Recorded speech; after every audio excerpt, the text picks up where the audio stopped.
Buenos dias. Family, friends, all watching.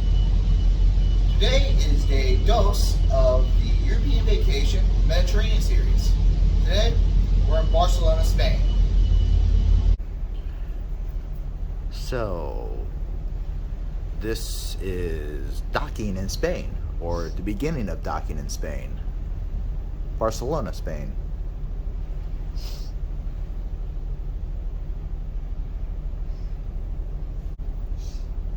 Looks like we're going to be docking in a industrial port. It doesn't look like it's designated it's designated for all boats, not just cruise ships, so it's not going to be a fancy cruise port like you find in Florida. This is going to be like for every kind of boat, cargo to cruise. See right there. Yeah, that's a cargo vessel.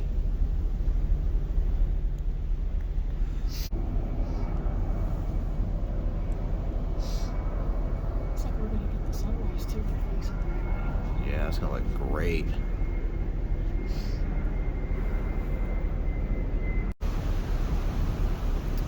So it looks like we might be docking right here, the way the boat's moving, or we're gonna be completely turning around, so we might be docked over here somewhere, and the bow of the ship is going to be facing that way.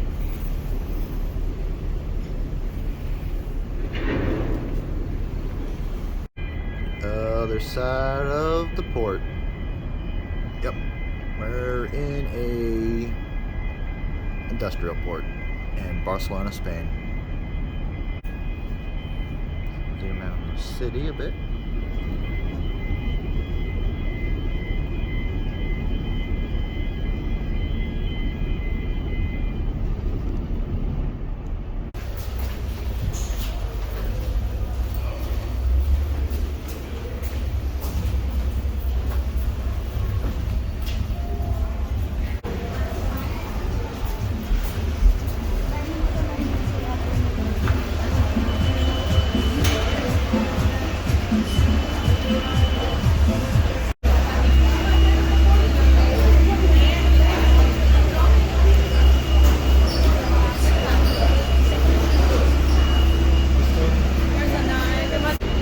There's our ride for Barcelona. And you can see how the city looks like. And then if you have a quick look to your left, you are going to be C. There is your cruise, okay? So we have 5 different terminals there on a line. And today we have, I think, 4, isn't it? Yes? 4 different cruise ships. Sometimes we have 5. We have capacity for 5. Huh?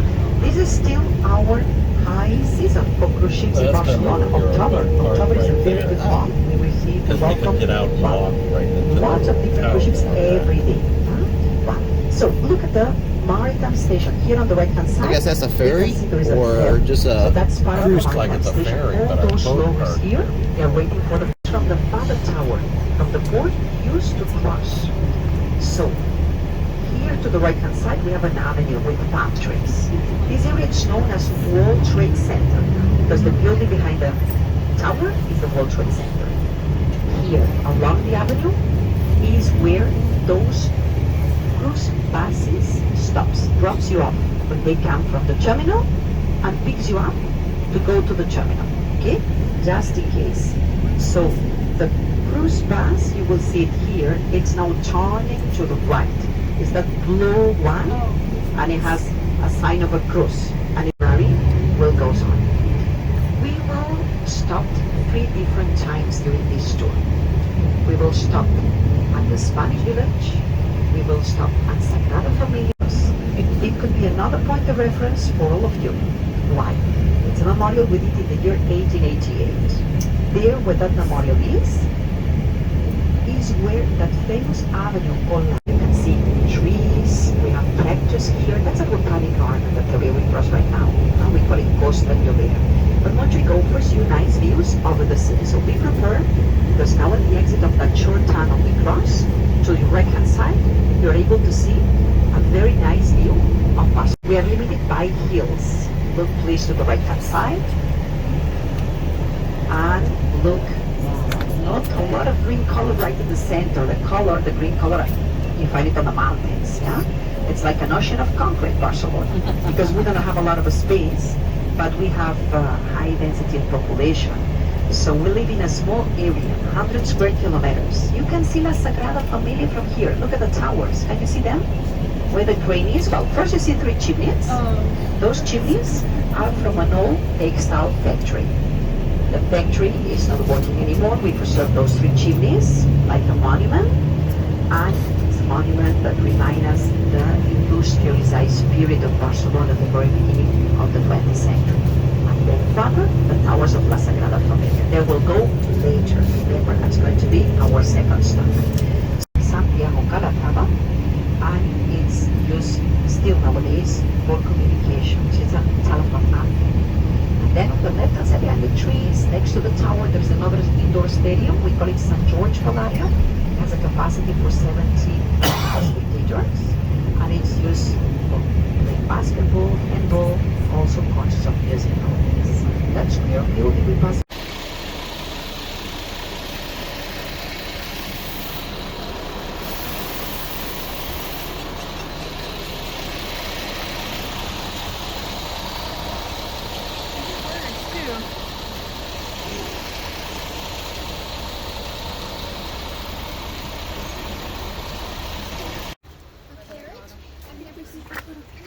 Ooh.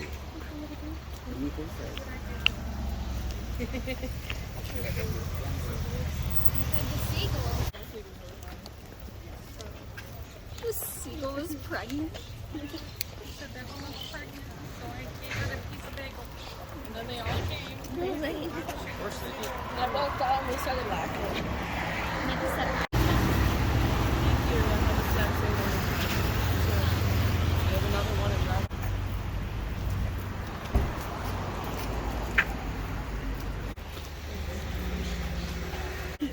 It was like inches away. Fly as if it was the entrance of a medieval village. Yeah? I will explain everything inside. That's a reproduction of a door that you, of a gate of a wall that you can find in a village called Avila in the center of Spain. But that's the reproduction.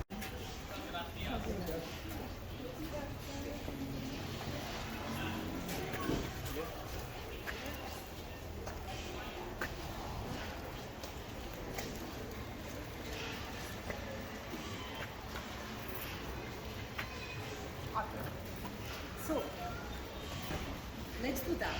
Let's do a little walking together. Show walking. I'll show you how the Spanish village looks like. And then you can have a little bit of free time. Okay?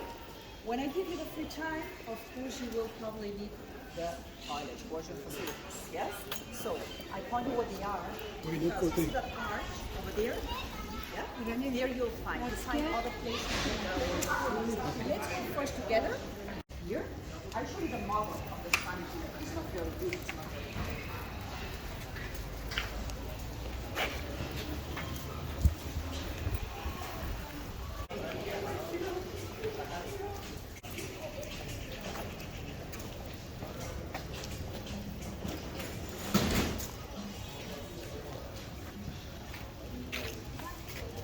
With friends, we meet friends. I mean, in Spain, we have lots of plazas. Originally, the Plaza de Mayo was the place different buildings, different town halls, different city halls from small villages, and they reproduce them here. Only they reproduce the facilities. When you go inside the buildings, on the ground floor, you find little shops, cafes, but there's not one living there. You cannot even go upstairs. There's nothing. It's only.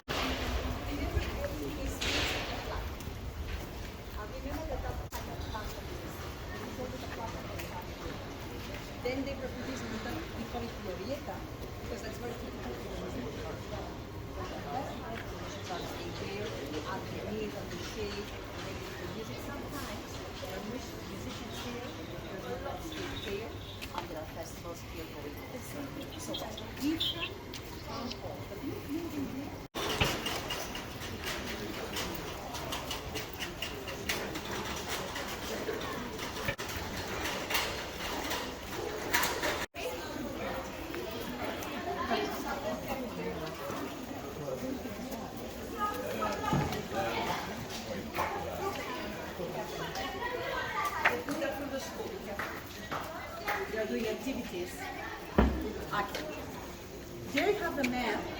spin. And you can read on the top, that's the way to Santiago. It's one of the French ways that was coming from France and entered to Spain on the way to Santiago de Compostela, on the northern part above Portugal. And this was one of the main ways that a lot of pilgrims used to do during the medieval ages. Still nowadays, it's the fashion to walk till Santiago de Compostela. So here, we have a monument to the pilgrims who during medieval ages, they did that way. All the houses nearby the area, except the tower, I'm not talking about the tower here, it all represents the northern part of Spain, Galicia, the part that is above Portugal, yeah? Galicia. So the houses, they were houses that those architects took a photo and then they will come back, they will produce here. There, we have a lot of rain. It's a colder area, or used to be, because now weather is changing as well, but that's why the material like wood, etc. So it's a completely different architecture than the one we can find in the region of Catalonia, or the southern part of Spain, that is Andalusia. But I love all the architecture.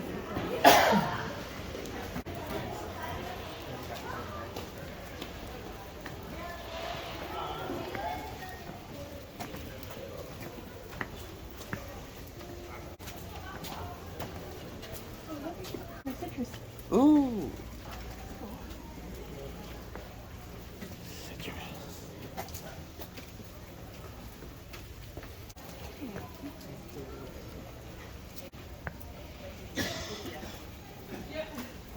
Oh my gosh, look at the trees.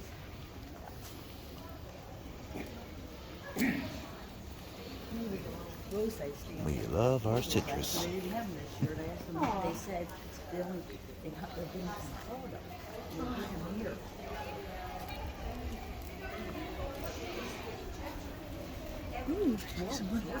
Ooh.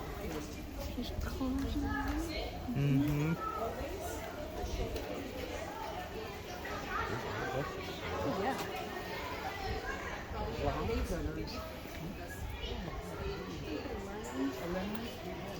Do you know what they call lemons and the rest of the world are limes? Oh, really? That's what they call them? See some green.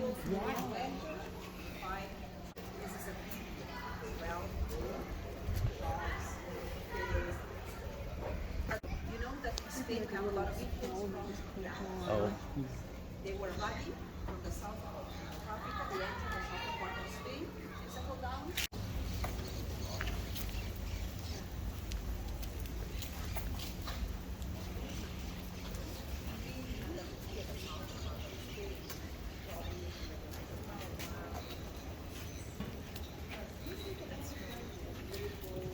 I'm really excited about that building.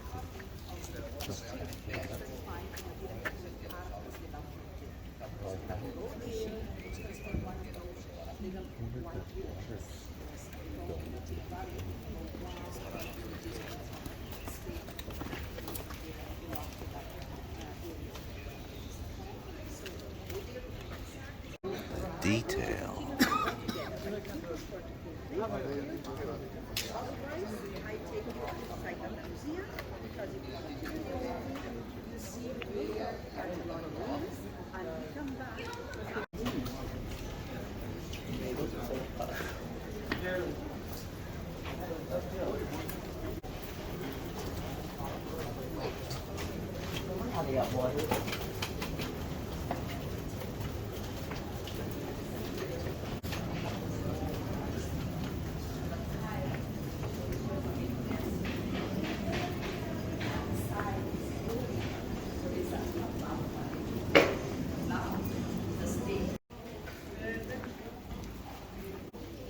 So that's another square that you can find exactly reproduced in the same way in Andalusia.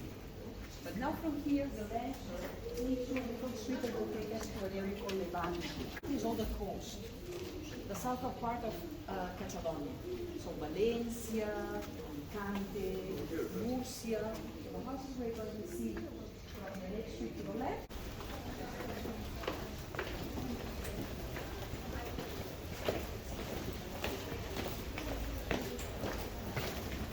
Yeah.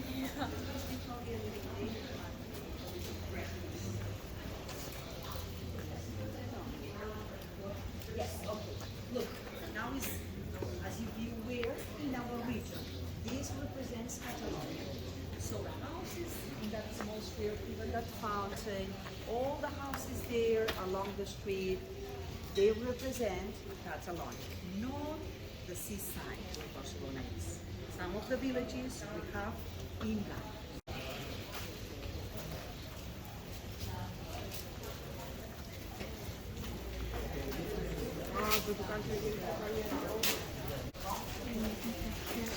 Ooh. Paris. All the decoration is not ready yet, huh? It's for Halloween. We're preparing everything. Encontramos la primera pista y nos tiramos. I will explain. Vale, matarme. That's the wall, but that belongs to the Spanish village. But we have the wall, the door, it's called Prada. So if you go to that small village, which is in Catalonia, you find exactly that arch. And maybe you've seen about, that's a tile, it shows our tradition. Those who can walk inside with me, let's continue there, but that's the area in which we go to.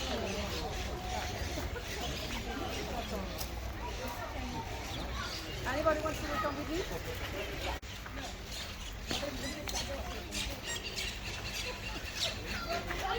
No.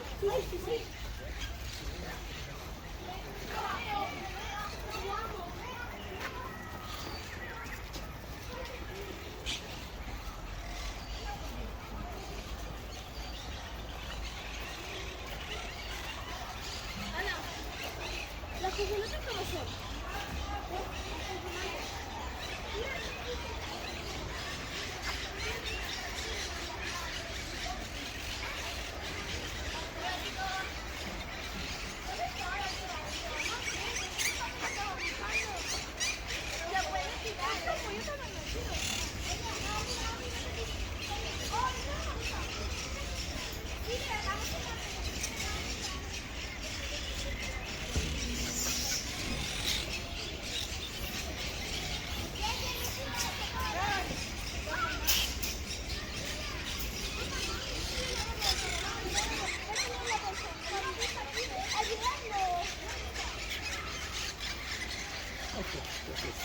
Yep.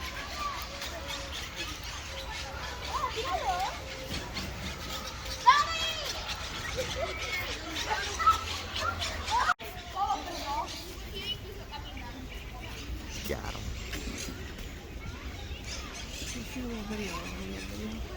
Yep. Yeah, now.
Yes, we appreciate our cool doors.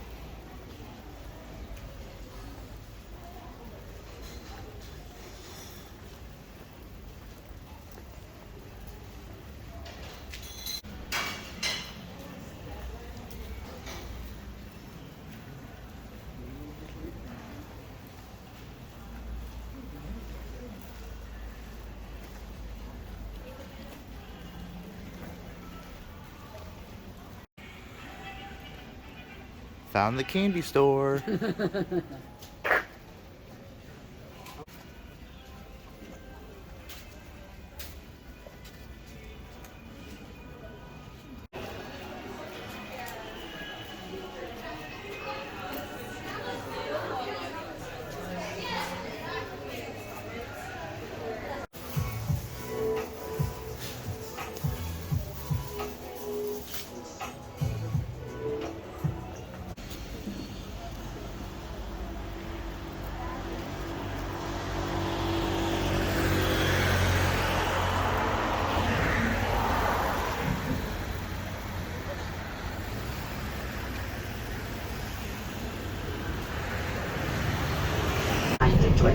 So the expo was going on all the till where we visit the Spanish village.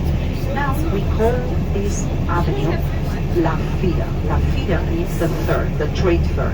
So we celebrate even in Italy, in Venice, the Italian city. Here we have the company that is a bell tower from the Basilica of San Marco. So we copy the original one and we did here 2 towers of Venice. So we replica twice the original one from Venice. So the one we'll see on the right, one on the left, they look like the original one from That used to be the San Marcos bullfighting ring, but now it's illegal here. So now they have a shopping mall inside. And the expo was always a symbol, for example, the Tour Eiffel in Paris, that also was built for an exhibition. So in 1929, here we did those tours. There's the Brussels Square. It's a square that is dedicated to the country. There is a monument right in the middle of the square that we call it the Fountain of the Three Seas. You won't see any water because this season our fountains are not working. Let's see if the rain that we had 2 days ago helped us, because we had a lot of restrictions on water and the fountains were not working from January. The ornamental fountains I'm talking about. So we had rain yesterday and the day before. It was quite good, that rain. Let's see if the weather changed a little bit. But we haven't had rain for 6 months in Barcelona. It's a long time. Yeah. So it was really dry. But this fountain, although we don't see any water on it, is dedicated to the 3 seas surrounding Spain. So the Mediterranean, the Atlantic Ocean, and the Cantabric Sea. Is that part of your left-hand side. And then across the plaza, once more to the left, you will see that round building that will be appearing to your left. It's an old bull rings for bullfightings. So it was used many years, but in the year 2012, we banned the bullfighting in the region of Catalonia. When you travel around Spain, you go to the center, you go to the north part or the south part. The other 2, they're still alive, but they've been reused. So this one looks like from outside as if it was a real bull ring with the Marja style. You can see people on the top of the roof because they added the roof, they did like a dome, and there were the people standing as a panoramic terrace. And inside they open a shopping center. So we have automatic doors on the ground floor. There when you enter you find escalators, and you can go to the different levels where you find shops and some restaurants, and there are cinemas in there. And there's a very big parking underneath for cars, and then it communicates with the metro. So we call it the Arenas Shopping Center. Theaters and bull ring. Used to be the Arenas Nice. Ring, now it's the Arenas Shopping Center. So now we enter to this avenue, one of the more important in Barcelona, one is considered the longest one. We call it the Gran Via. It means the big avenue. Gran means big, avenue, Via. This is one of the widest streets we have. You'll see all along the avenue a lot of sycamore trees. We call them plataneros. That's a typical tree you find in the streets of Barcelona. Those trees are ready just in a few more weeks to lose the leaves.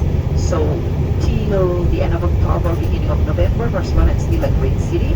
Then during winter, no leaves on the trees, and it means the sun that we have shining can go inside the apartments and warm by natural way those apartments of the Marcos when we began to urbanize this part of Barcelona. This is considered the new city, okay, the modern Barcelona.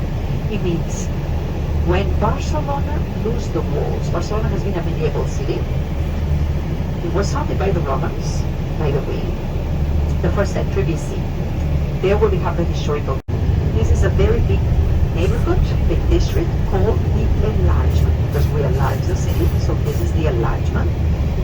Don't forget that here we are bilingual. We speak Spanish and we speak Catalan. So in Spanish, the enlargement, it's called the ensanche. But if we translate it into the Catalan language, is the Eixample. So both words, Eixample, ensanche, comes from a verb, Eixample, that means to enlarge in Catalan, and ensanchar, that's in Spanish, means the same. So we enlarge the city. This is the enlargement. All that part was urbanized, well, from 1880 till 1920, 1930 approximately. We have many different faculties in the city of Barcelona. This is the oldest one. This one was founded the middle of the 19th century. At the beginning it was in the oldest one. Then once we demolished the walls, it was moved here. And it's still being used for studying philology, languages. There's a little section of mathematics. But then students that want to study, for example, biology, medicine, economics, pharmacy, etc., they go to the northern part of Barcelona where the rest of the faculties are. Now we are in the city center. In this area, the different crossings, that's already part of the city center. But I'm talking about the modern city, not the old district, not the historical district, because we'll be turning left and we'll enter to a beautiful boulevard called Passeig de Gràcia. Passeig means boulevard, promenade. It was urbanized at the very beginning of the 20th century, that boulevard. And at that time, Christmas time is coming. Every year, we decorate the city earlier. Yes, we used to decorate the streets of Barcelona 6 December, more or less. And now look, middle of October. But yeah, we'll see. At night, it's not only using apartments. The best houses are coming to our left-hand side after the next traffic light. So everybody will have a look to the left and we'll be passing by the most famous block of houses of our city. That means there are different styles, different architects who work on the same block of houses at the very beginning of the 20th century. But it's the most famous one in Barcelona. There is one first house around the corner. It's called Amatller House by the family Amatller, but it was built And by there's the American Embassy. It's that one that seems more medieval. And focus of the last one, the colorful one, this is the Casa Batlló by Antoni Gaudí. It was built in the year 1902 and completed in 1904. You can read the name Gaudí on the ground floor, and you can read Casa Batlló. So the first floor There's a was joke big that came stained from glass our windows. last It European was built where vacation. the family lived. Our German tour The guides facade joked is full around of that tiles. That was a McDonald's big is the Antoni Gaudí used to American decorate Embassy. Facades, balconies, we call it trincalis, broken tiles. Gaudí, the architect of La Sagrada Familia, he did it with trincalis, broken tiles. How he broke the tiles? And he broke the tiles to the floor. And then when the tiles became broken into hundreds of pieces, irregular pieces, he recycled the pieces, he recycled the colors, he combined everything, and then he fixed the beautiful drawings of the facade. It has interesting balconies that looks like masks from the carnival. And the roof, I know it's not easy to see from inside the coach, but the roof seems as if it was the skin of a dragon with no head and no keel. And it's because Antoni Gaudí, the architect, wanted to talk about the legend of our patron saint. We have St. George as a patron saint. And the legend of St. George says that he killed a dragon to save a princess. So it's like the dragon is on the top of the roof of that house. Nowadays it's a museum. It's one of the masterpieces. Balconies are on the first floor apartments. At that time, some of those houses, although they were the more modern ones in Barcelona, they did not have yet elevators. They were not living them yet. So the families preferred to go upstairs, only one floor. And those were the more expensive apartments at that time, not the attics. Now we have the attics as the more expensive apartments, but at that time, the first floor, we call ground floor and first floor. Ground floor is the street level for us. The hotel, you can see the international bread brand, Chanel, Bulgari, Dior, that's where the trade brand is. I mean, it's an expensive boulevard for shopping, it's an elegant boulevard, and it's a famous one in Barcelona. When Gaudi, that architect, completed that house with the tiles in 1904, 2 years after, he was commissioned to do another property. So be aware and have a look to the right-hand side, next corner, because there we have Casa Mila, M-I-L-A. Look at that one. There are no straight lines on it. It's all curved. It's banded. This is another apartment building that was owned by one family. Peter Mila was the owner, he was the sponsor of the property, and Gaudi was the architect. The house was completed in 1910, and there are different apartments on the different levels. So Mr. Mila lived on the first floor and rented the apartments above to other families, and it was another way to make more money. This house has an interesting roof. Maybe you can see people walking on the top of the roof, and it's because Gaudi did chimneys there. The chimneys are cold, well called by himself, by Gaudi, so it's like they are taking care of that property. In the year 1986, the whole property was bought by a bank. Now it's owned by a bank. And the bank opened a museum. Now that we stopped at the traffic light, if you have the chance to look at the floor, the pavement on the walking sides, there are like tiles, but beautiful, with different drawings. The tiles that decorate the sides of the boulevard, they are a drawing by Antoni Gaudi as well, the degree in architecture in Barcelona. And he settled down the rest of his life in our city. So the gentleman never got married, he never had children. He dedicated all his life to his architecture, to the projects he did. And Gaudi died when he was 74 years old. It was 1926 when he died. Maybe you heard how he died. He died by accident. He had a traffic accident.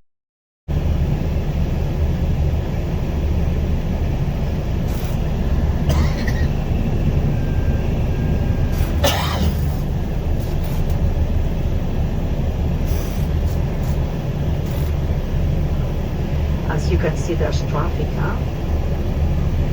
remember, was where those wealthy families lived. So the architects tried to approach to the city nature. That's why the balconies are decorated with elements of nature, little flowers, elements of the nature everywhere, some animals sometimes. And it's because they was the Art Nouveau.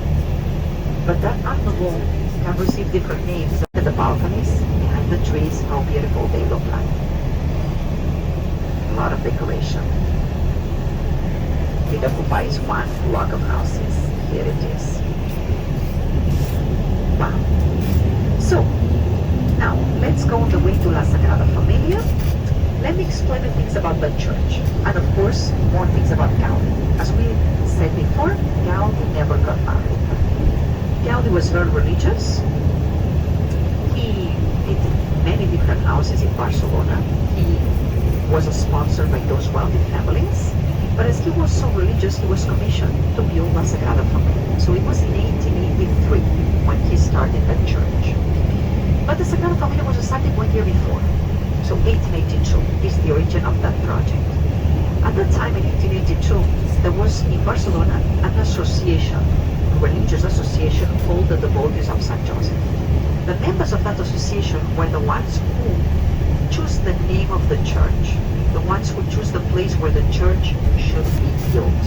The ones new towers that have been built after the pandemic, and there are two more that are there, but they have not been yet inaugurated. They're going to be inaugurated 15 November, imagine. Huh? Don't worry about taking photos from the bus, because it's not possible. As we'll be there, I mean, you will have plenty of time. So have a look to the right. There is La Sagrada Familia. This is the oldest part. This is the Nativity. You see the color of the stone tells you the age. When it's dark, brown, that's the oldest part. about the LED, the Nativity facade and 4 bell towers. Nothing else. Nothing else. Well, let me explain you now the logistic. Now we will go where the parking lot is. We are not allowed to stop here nearby the church. All the coaches go to the parking.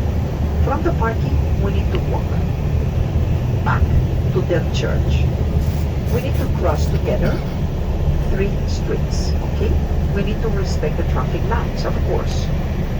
If you think that the traffic light is going to change, and how do you will know? Because it start flashing. Yeah, when it flash a little bit, it means it will change. Okay? From green. Yeah.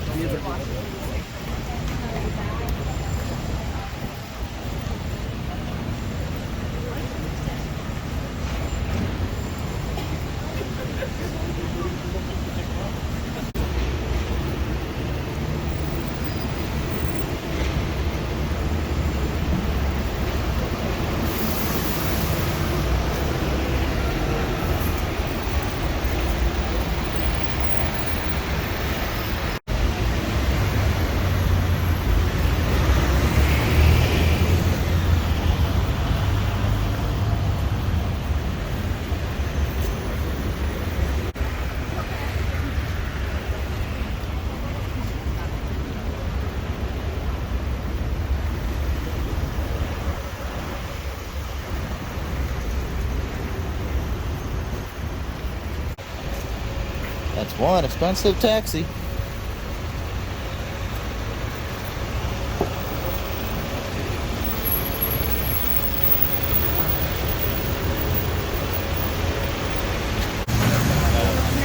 Ooh!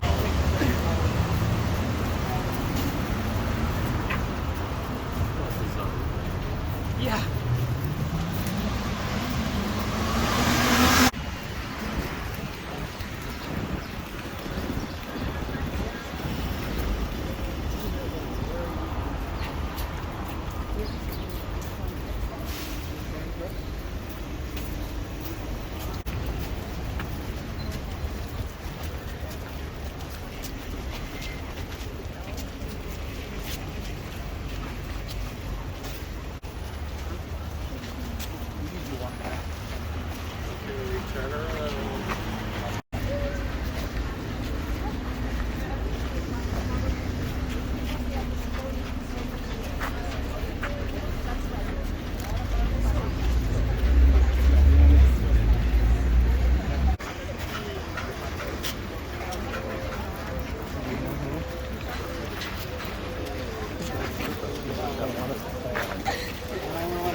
We'll be able to go inside that cross figures when it will be ready. Small group, probably 3, 4 people. That tower close to me is the Virgin Mary Tower, the second highest one. 4 towers surrounding the cross figures. Till nowadays we have big people, and also we have Martin. John and Martin close to the King Tower are almost ready. They are ready, but they have not been yet inaugurated. So they are coming on 15 November. They will remove the net and they will inaugurate those towers. So they've been working very hard in the last few years. Then the apostles on the sides. 4, that's like here is the this is what Gaudi did, Nativity. Nativity face east because in the morning the sun shines from the east side, illuminates the beginning of the life of Jesus. The sun will shine. The sunset illuminates the whole. That's the part that we studied 19. This is very important.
But the original sculpture was the architect. So we had many people working together, but he was the one deciding where each different figure should go. If you have a look at the movie, David I see there's an angel stand next to the angel of the Virgin. Here no switch. Then the towers. We use the towers here because we are so close that you need to look at the towers from a distance as we did. See the towers, there's a tree. That tree looks like a Christmas tree that was to be revealed down the road. Is a side portion of the city of faith. There's that. I found the tree right up there. There is a tree, like a pig. Even though we have the coronation of our church. But then let's have a look at the before this. Let's move it. Jesus is standing. You can see Jesus standing. Inside of his soul, taking a name inside representing his community. So, this field, they you can see the family here staging. A little cake, we see everything is decorated with animals. There's no little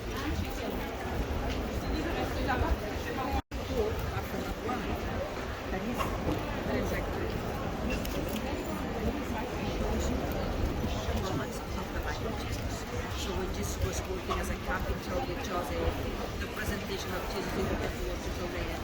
So when Jesus was praying, exactly, so this chapter.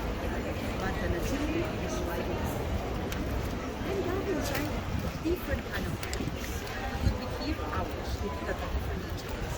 But let's have a look at this two big palms. There is one right in front of you. See, there's a palm tree here, and there is a palm tree. There is a big church. This is a secret.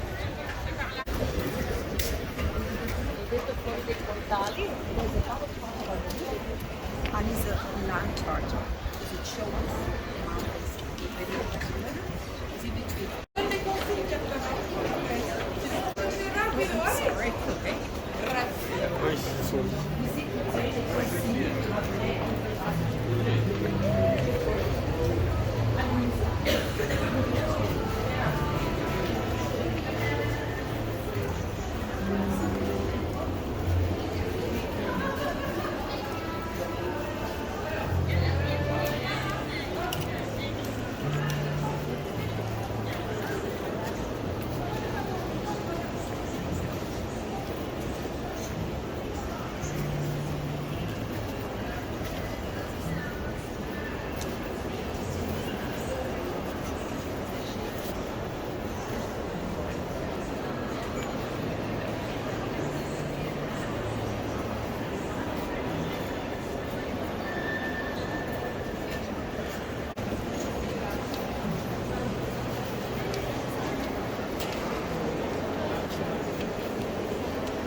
The afternoon, the sun is stronger and the moon the rest of the day. So light and yet these flavors. You never have the time to design the piece of this flavors, but he also if you realize that it's very modern, geometric, so I don't know how they should be. We only talk about this kind of a connection. There's a workshop in charge of all the different stained pieces. So they look like the same but different colors. The only stained glasses we mix are the ones like now. Vertical, this is not ready. This is going to be stained glass but in white color. Because at midday, the sun will be coming through. We're going to illuminate the main altar table that is behind us. Let's do this.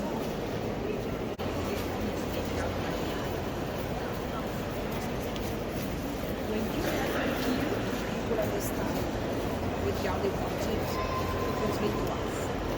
Because if you realize any pillar they look like it looks like a tree. It's like a tree with the nut, with the branches, and where the ceiling is, the leaves and the trees. So you'll be designed in here a big forest of trees. Why? Well, they said that forest of trees will be Mediterranean in sunlight. That's why he opens so many different windows. But it's a tree, it's a forest of trees because it's a place where you can meet yourself when you walk in the middle of nature.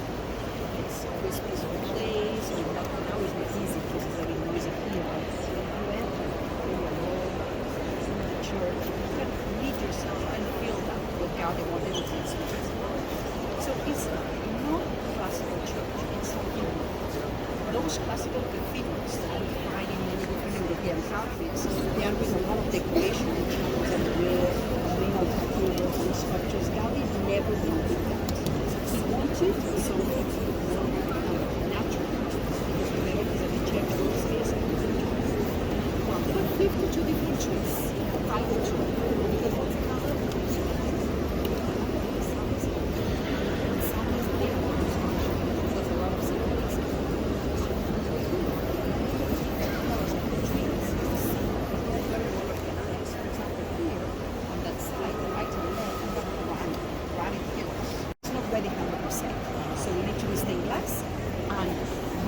From midday, the sun will be at that position and the sunlight will be small during the sunlight. So we'll have colors on the floor like a map. So if you ask me what we need, I will tell you it's sometimes sometimes it's going to be more likely than it is now. But then the front is so healthy. We need to decorate the outside part, so we have to make the sculptures and everything. And that door you see right there, it is not a real door, it's a fake door. It's a picture of a door that already exists, but it's behind. And it's the other way around, it faces the street. So what is written on the door in bronze, same size, is our Father prayer in Catalan language. That's Catalan. Then, besides we have sentences, Father prayer written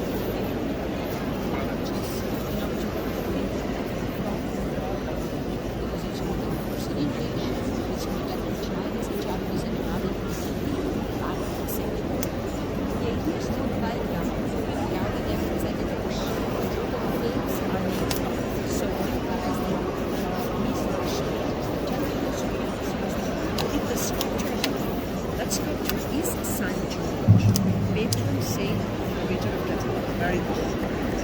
And behind, we have that canvas that will be stained glass that we need to complete that in same color that you see it.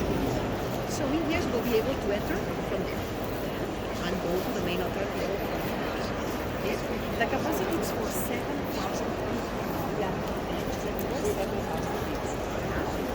And then we have a balcony above that goes round. The balcony is for the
존재 같아.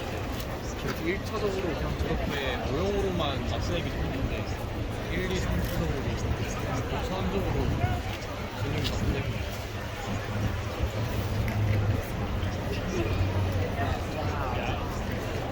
감사합니다.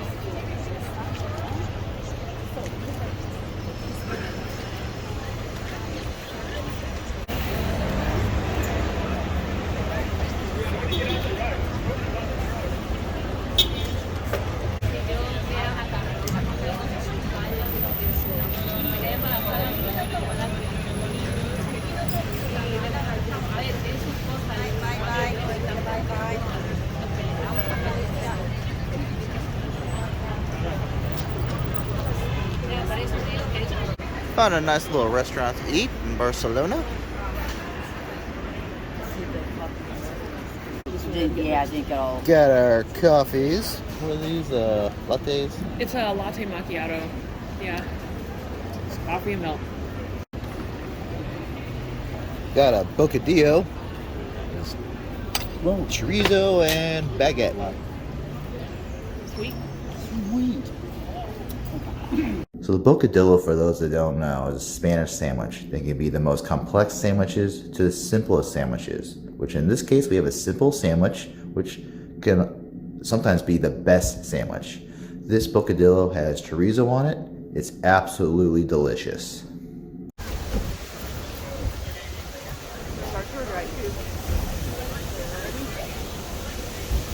Yeah, there's our tour guide.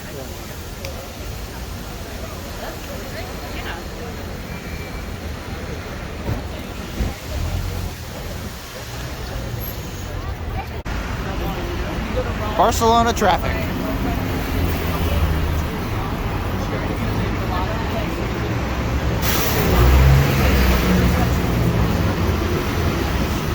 Kind of like the US, just with no big cars.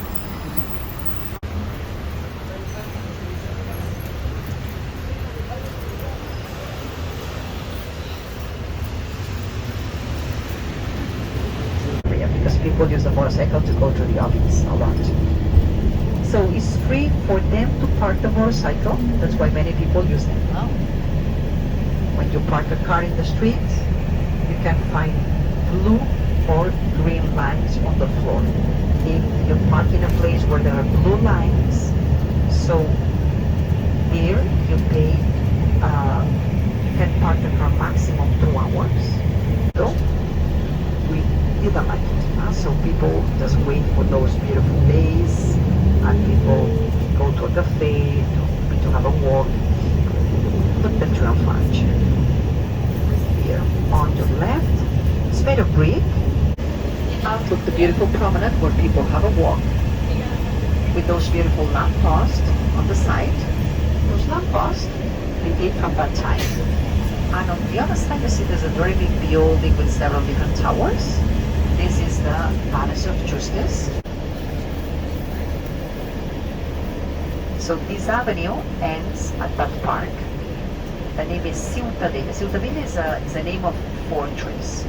Where the park is now, there was a fortress to celebrate festivals of music, sometimes for concerts of music, etc.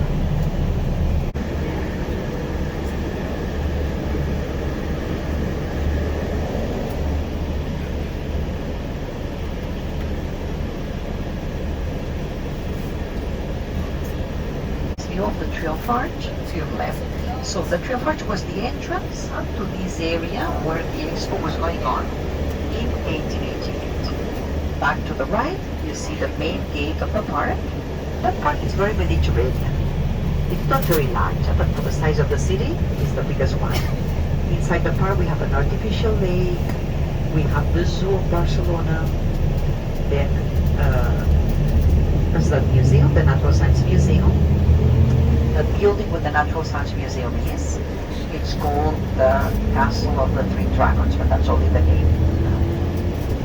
And if you have a look through the trees, look inside the park through the trees, you will see in a moment there is a kind of very big monument with some horses on the top in gold color.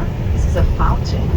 We will be appearing there on the right hand side. A very monumental fountain. We need to imagine that fountain with beautiful waterfalls. Yeah, it's not working anymore, unfortunately, but that fountain was one of the main attractions during the Expo of 1888.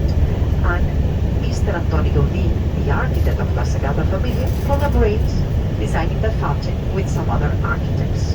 So it's one of the works he did when he was still young.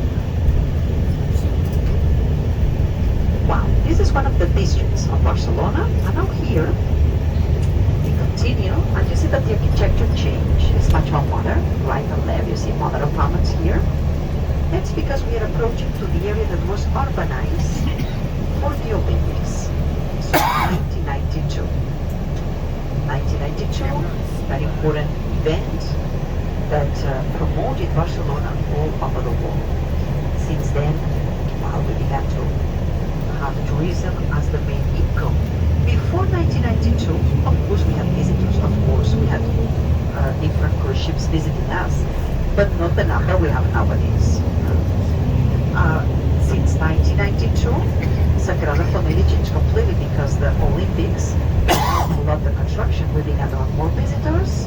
So next to the Hotel Ars, on the right, there is a small building. It's the big casino, of Barcelona. We don't have many casinos here in Barcelona.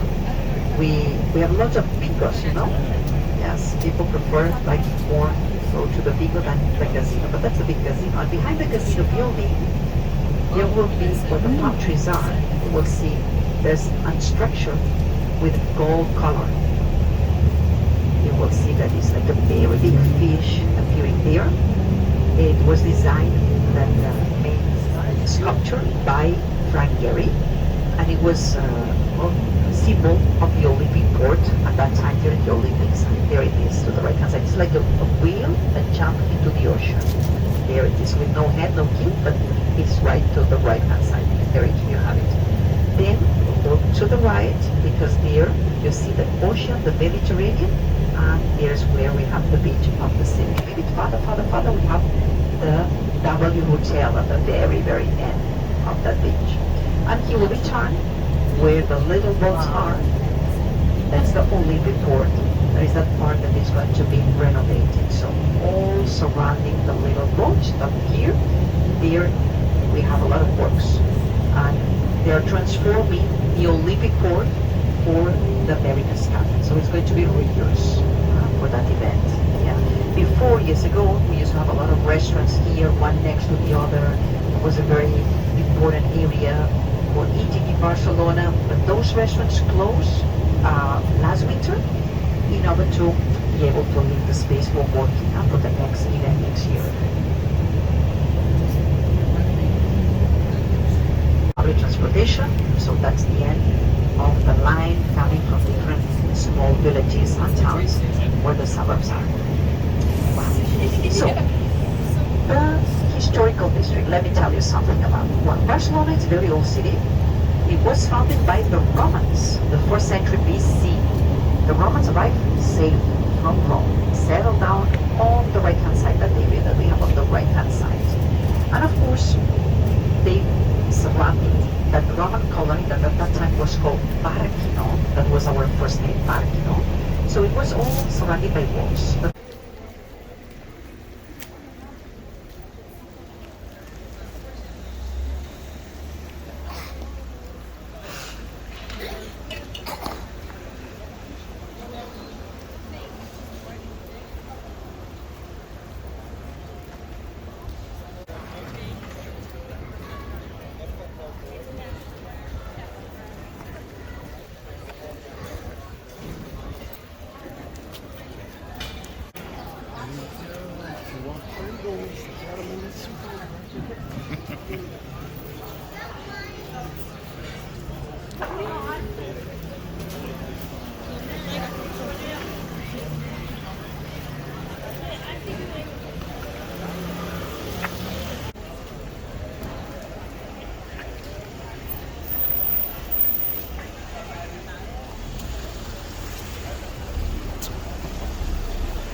that?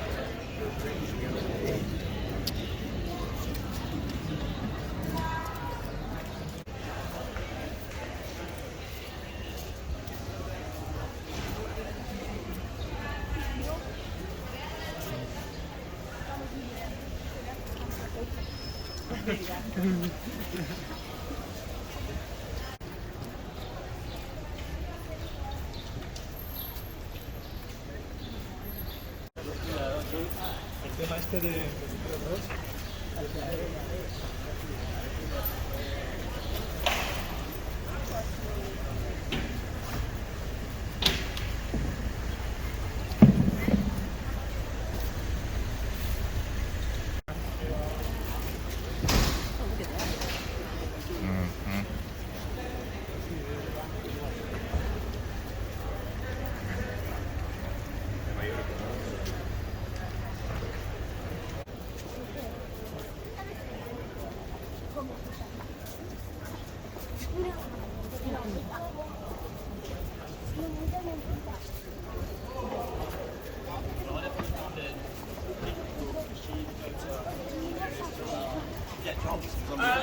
They're ready for Halloween up here.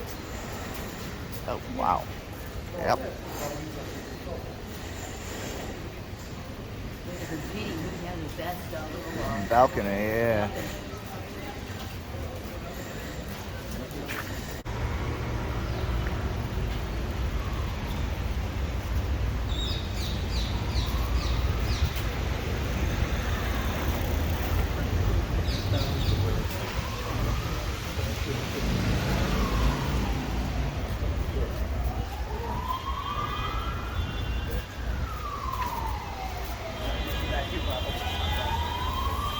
Palm trees off the balconies. They have palm trees off the balconies out here.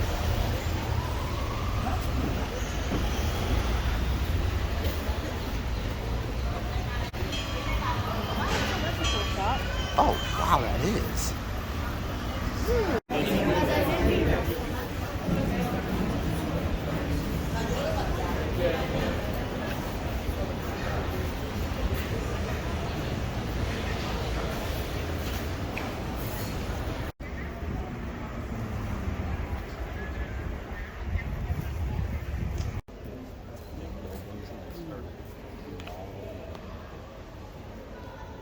Started digging stuff up in the basements.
outlets and drains in. See on the sides of these Yeah. walls.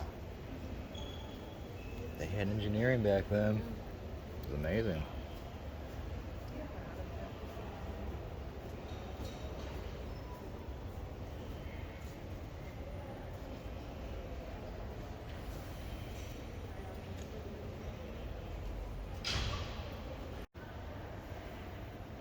Okay, so the story behind the ruins were this whole warehouse was originally like a supermarket for like furniture, kind of.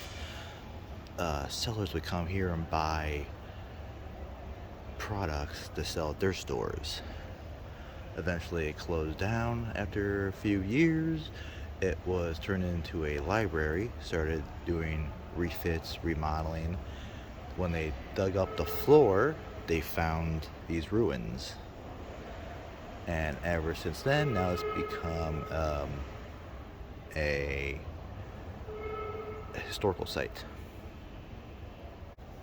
Just think, these ruins could be all over Barcelona, under the streets.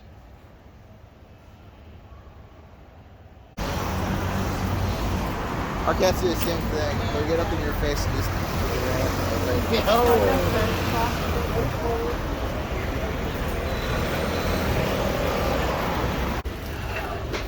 Bike rental. Huh, interesting.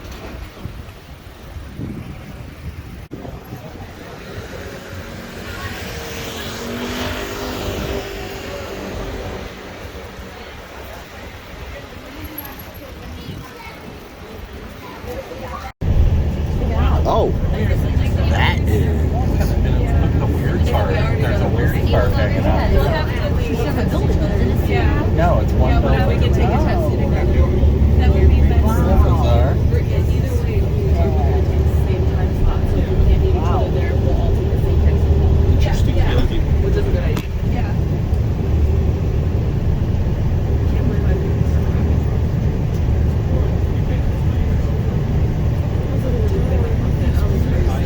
Yeah. It was really gross. It was like, and basically rocky stones right now. There's some stones. Avenue dedicated to Christopher Columbus. So we are back to that date I mentioned, 1888. Remember, that was our first exhibition when we did the Triumph Arch of Barcelona. You remember? That was celebrated in that park that is here to the right-hand side. Huh? So for the same event, they did the memorial to Christopher Columbus. They updated that part of the city. Don't forget that all the area where you walk last, where you had the gelato, the wine, whatever, is the oldest part of Barcelona. So it's the part that has been surrounded by walls. And remember that I was telling you, in 1857, the people that lived inside that area needed space because there was no more room for building houses. There you see that everything is very narrow. So that was the reason why the walls were demolished. In the middle of the 19th century, Barcelona was still a medieval city. And it has been one of the latest cities in Europe that preserved the walls. And well, once we demolished the walls, so we began to enlarge the city, and we did all that area that we visit this morning at the enlargement. Wow. So they profit just some days after, some years after, sorry, the demolition of the walls, we held that Universal Expo, and we renovate different areas of Barcelona. It was a way to promote a little bit the city, as we promoted the city years after for 1929 for the International Exhibition, and also later on for the Olympic Games. And now we are doing the same with the America's Cup. I mean, those events are always important for any city. Roy Lichtenstein, and it was given as a gift to Barcelona for the Olympics 1992. So all this area where you can see people cycling, people walking there, that's a nice promenade. That's the old port of Barcelona, Port Bay. There's like the lower level where the little boats are. So this promenade has two different levels. That one here you can see, and then some stairs takes you down. And there's another level closer to the area where the water is. You see another interesting building to the right. This building, around the corner with La Rambla, used to be the Royal Shipyards of Barcelona. nowadays is the Maritime Museum in our city. If you like ships, boats, that I'm sure you like because you are, on a cruise, that's an interesting museum. It's in an old building, medieval, from the 14th century. And from the place where that bus drops you off, you only need to walk 5 minutes till here. Okay?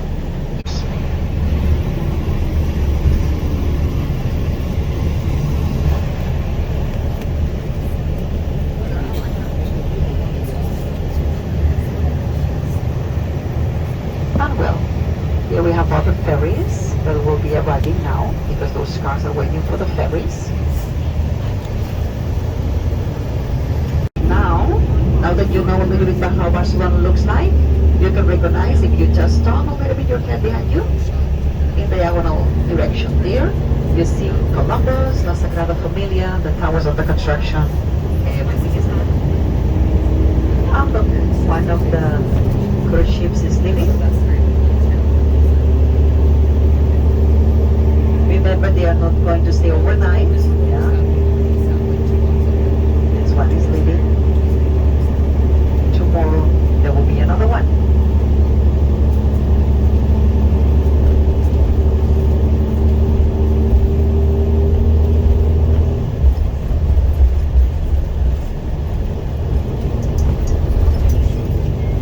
Look at all the fishing ships out there now.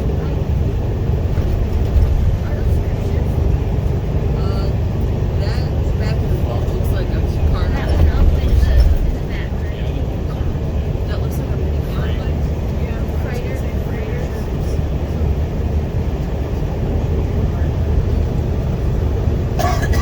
They could be smaller. No, it looks like freighters.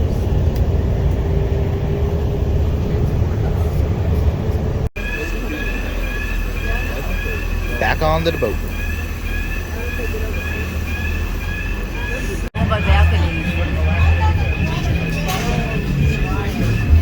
Window cleaning.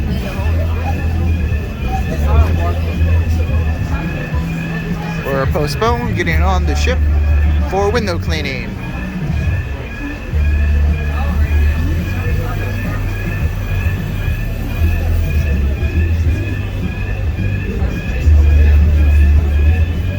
At least that's what we think the reason is.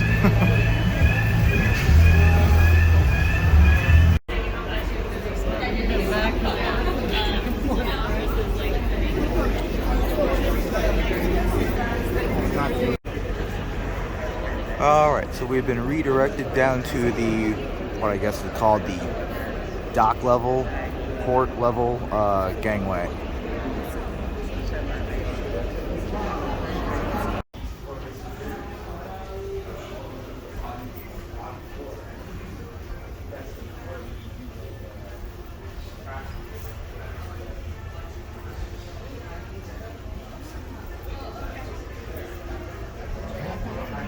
Oh, nope.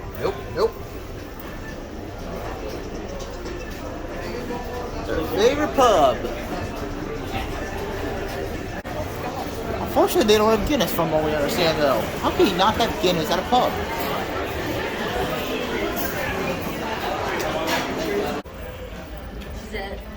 Tonight's dinner.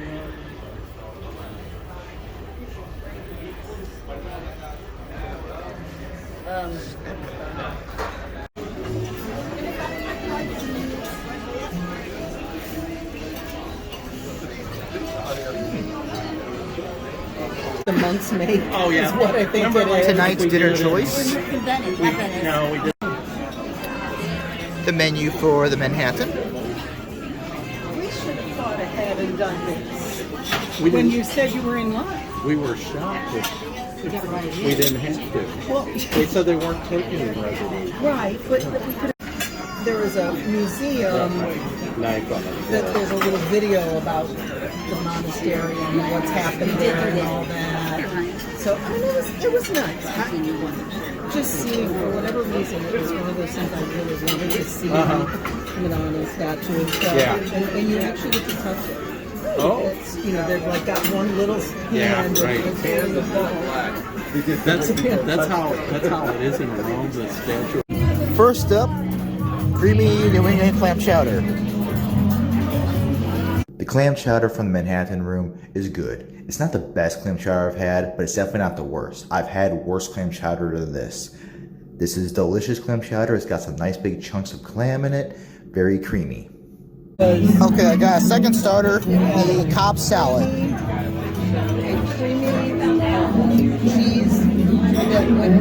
The Cobb salad is absolutely delicious. I don't think I've ever had Cobb salad before, so that's why I got it. Always wanted to try something new. All the ingredients in this salad are very fresh. They seem fresh, delicious. The lettuce itself is nice, crisp, delicious. Everything about this salad is delicious. All right, for the meal, dinner, I got the grilled New York strip steak. The New York grilled strip steak. I got this because I'm, of course, a fan of steak. I also saw a couple reviews about this steak on YouTube before we came on this cruise. Now, we're all saying how they're all fans of steaks, but how horrible the steak was. So I had to get it just to see why it's so horrible. I got it ordered rare. It came rare, like I always order my steaks. And this steak is absolutely delicious. Now, it's not the best steak I've had, but it's definitely not the worst. It's not even a bad steak. It's very delicious steak.